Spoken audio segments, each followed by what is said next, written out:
Channel 9-এ সংবাদ প্রচার হয়েছিল ঢাকা ময়মনসিংহ মহাসড়ক দখল করে অবৈধ বাজারঘাট উঠেছে এবং সেই বাজারঘাটের কারণে তীব্র যানজটের কিন্তু সৃষ্টি হতো, মানুষের ভোগান্তি চরমে ছিল। এখন দেখেছি যে আমরা গাজীপুরের জেলা প্রশাসনের নেতৃত্বে কিন্তু আপনার সেই ভাঙচুর শুরু হয়েছে এবং মহাসড়কে যারা অবৈধ যারা মহাসড়কে অবৈধভাবে দখল করে রাখা হয়েছিল সেই জায়গাগুলো কিন্তু এখন উচ্ছেদ চলছে। অর্থাৎ সড়ক ও জনপথ বিভাগ, জেলা প্রশাসন, হাইওয়ে পুলিশ এবং জেলা পুলিশের কিন্তু সড়ক উপস্থিতিতে ঢাকা ময়মনসিংহ মহাসড়কের ভবানীপুর বাজারে কিন্তু সেই ভাঙচুরটি চলছে এবং সেই উচ্ছেদ অভিযান যদি বলি সেই উচ্ছেদ অভিযানগুলো চলছে এবং দেখতে পাচ্ছেন যে দীর্ঘ সময় ধরে কিন্তু সেই মহাসড়ক দখল করে রাখা হয়েছে। আমরা এই বিষয়টি কথা বলতে চাই, সদর উপজেলা নির্বাহী অফিসার রয়েছেন সাজ্জাদ হোসেন।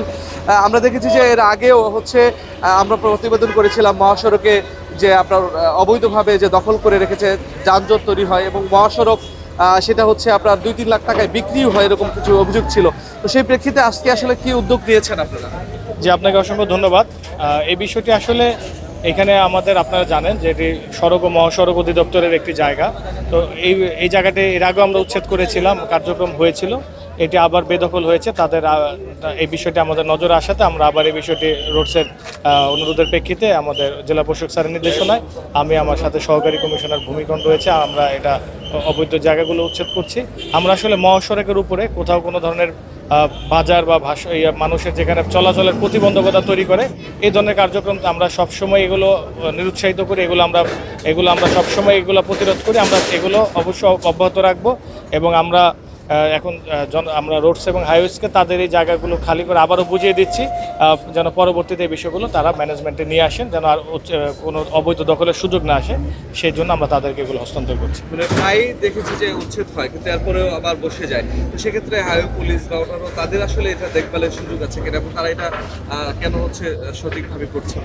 জি, আপনি অবশ্যই জানেন এখানে হাইওয়ে পুলিশ আছে, এই বিষয়গুলো দেখে আমাদের কাছে যখন কোনো বিষয় আমাদের নজরে আসলে আমরা ব্যবস্থা নিই।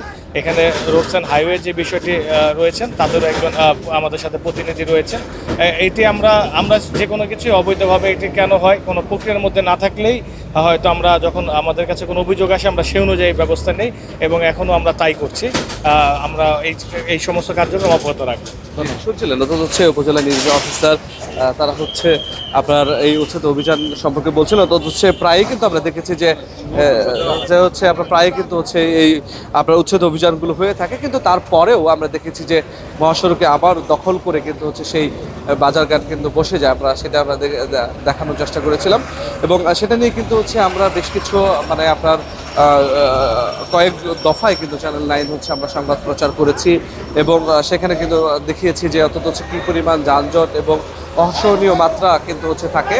এবং আরেকটা বিষয় যদি আপনাকে বলি সেটি যে একদম ঢাকা ময়মনসিংহের ভবানীপুর থেকে জৈনা বাজার পর্যন্ত, অর্থাৎ এর মধ্যে যদি আমরা বলতে চাই যে ভবানীপুর, বাগের বাজার, গরগুড়িয়া মাস্টার বাড়ি, সিএমবি এবং আপনার মাওনা চৌরাস্তা, এমসি বাজার, নয়নপুর থেকে শুরু করে অর্থাৎ মহাসড়কের পাশে যতগুলো বাজার রয়েছে সবগুলো বাজারে কিন্তু এই ধরনের অবৈধ দখলদারিত্ব রয়েছে এবং সেই দখলদারিত্বর কারণে কিন্তু তীব্র যানজটে নাকাল হয়। এবং এর পাশাপাশি কিন্তু আরেকটা বিষয় এই বাজারগুলো কিন্তু আসলে ইজারা দেওয়া হয়েছে এবং সেক্ষেত্রে কিন্তু ইজারা দেওয়ার ক্ষেত্রে কিন্তু এখানে আপনার যারা ইজারা নিয়ে থাকবে তাদের মধ্যে কিন্তু এক ধরনের প্রবণতা থাকে যে আপনার এই বাজারগুলোতে তারা বসবে।